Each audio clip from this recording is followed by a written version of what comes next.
Bonjour, la semaine prochaine je vais chercher une bonne quantité de bois et je vais avoir besoin de le refendre sur l'acier à ruban. J'avais donc un besoin assez urgent de tréteaux solides, à la fois pour du stockage, mais aussi pour pouvoir fonctionner comme une servante à rouleau. Il faut que ce soit stable, bon ici c'est solide. Il faut que ce soit réglable en hauteur parce que là si je suis au niveau de la scie à ruban, là je vais pouvoir être de niveau avec la combi ou de niveau à peu près intermédiaire avec l'établi. Voilà, très facilement.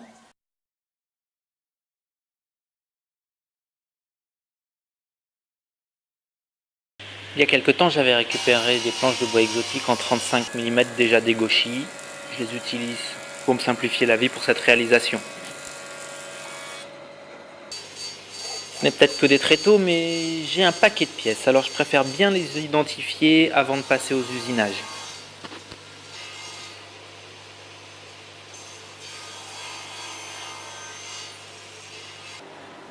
Tous les assemblages sont de type tenon-mortaise. Les premiers sont ceux des pieds fixes. Je les réalise simplement à la toupie en utilisant le presseur du chariot.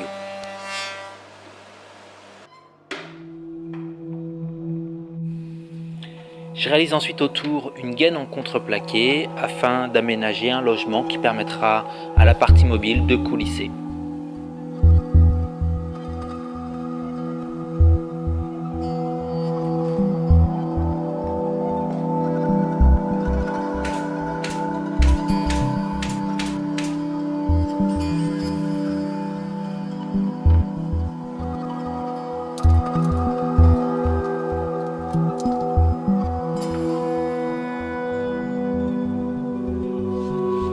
La réalisation des tenons des jambes de force a été un peu plus délicate.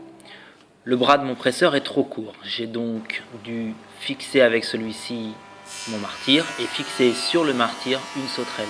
Mais ça m'a forcé à retirer mon capot de protection, alors c'est pas forcément un exemple à suivre. Pour rendre mes tenons carrés, j'ai fabriqué un chariot à l'américaine que j'ai installé sur le chariot ras de lame de ma scie. J'ai glissé une petite cale dans le premier trait de scie afin d'être sûr d'être parfaitement aligné.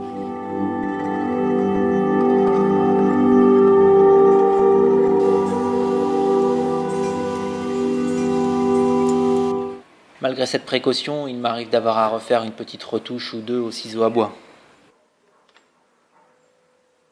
J'ai maintenant un certain nombre de mortaises à faire, mais ça va tellement vite avec cette nouvelle machine.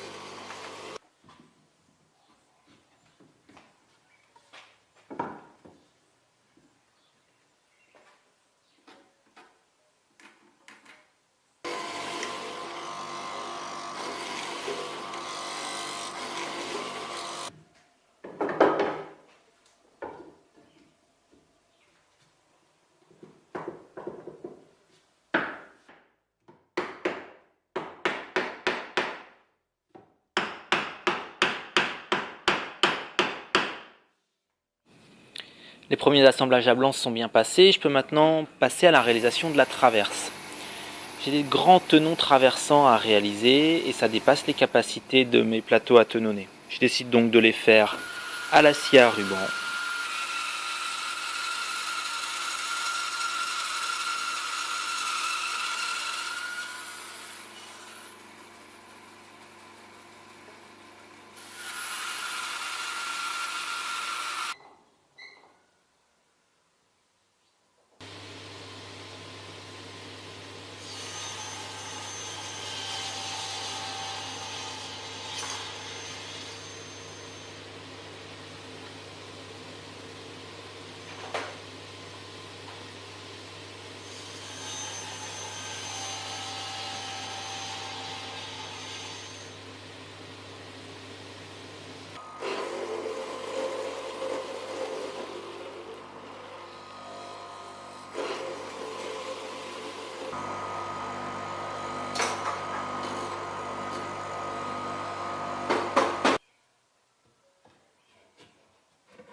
Le moindre petit faux angle sur ce tenon a des répercussions sur l'alignement des montants. Je fais donc des retouches au guillaume.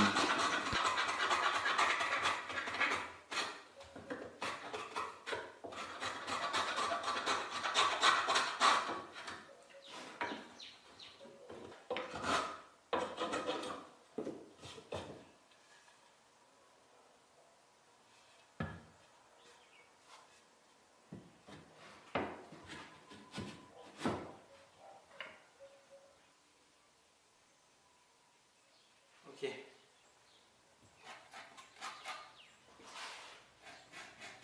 Afin de réaliser les clés pour le verrouillage de la traverse sur les deux montants, je me suis simplement fait un petit gabarit en contreplaqué, une vis ici qui vient en appui et me permet de définir un angle, et une vis ici pour venir plaquer mon bois.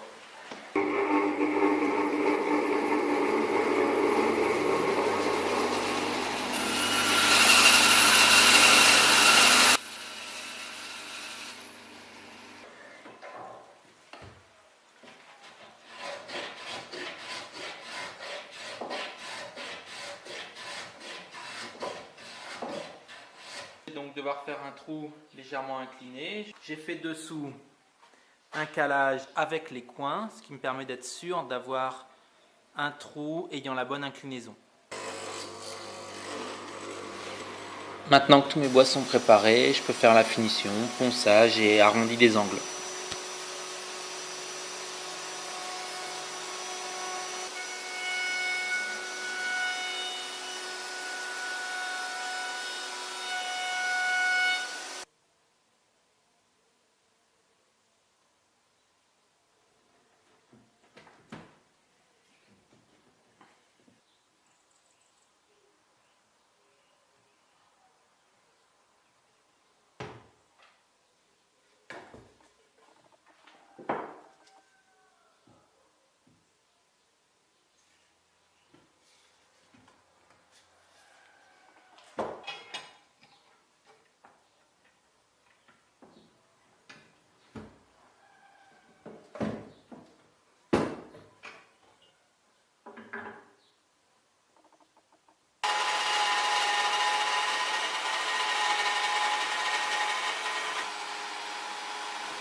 Je réalise la rainure dans les pieds fixes, puis je passe à l'ajustement des pieds mobiles.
Je vise simplement la partie supérieure.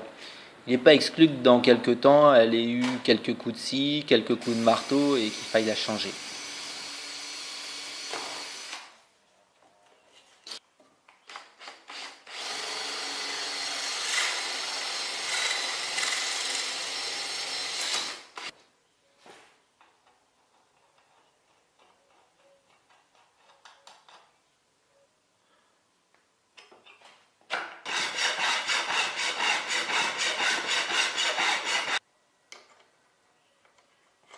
Dans un premier temps, j'avais pensé faire 2 pieds ajustables pour compenser d'éventuels faux niveaux dans l'atelier. Mais après quelques essais, ça s'est pas avéré nécessaire. J'ai donc simplement collé aux 4 coins une cale en liège. Pour le rouleau, j'utilise un gros tube en acier qui me reste de la barrière de la piscine et des roues achetées en grande surface que je retourne afin de les adapter au diamètre intérieur. Les différents éléments sont collés à la colle époxy et le mouvement est assuré de manière fluide par des chutes de plastique issues d'une planche à découper. Pour cette réalisation, je me suis beaucoup inspiré d'une publication, le hors-série du Bouvet sur les ateliers, et du plan de Jean-Noël, donc je tiens à le remercier tout particulièrement. Je vais vous dire aussi que je ferai une petite vidéo prochainement sur la réalisation des boutons molletés qui me permettent de régler la hauteur. A bientôt!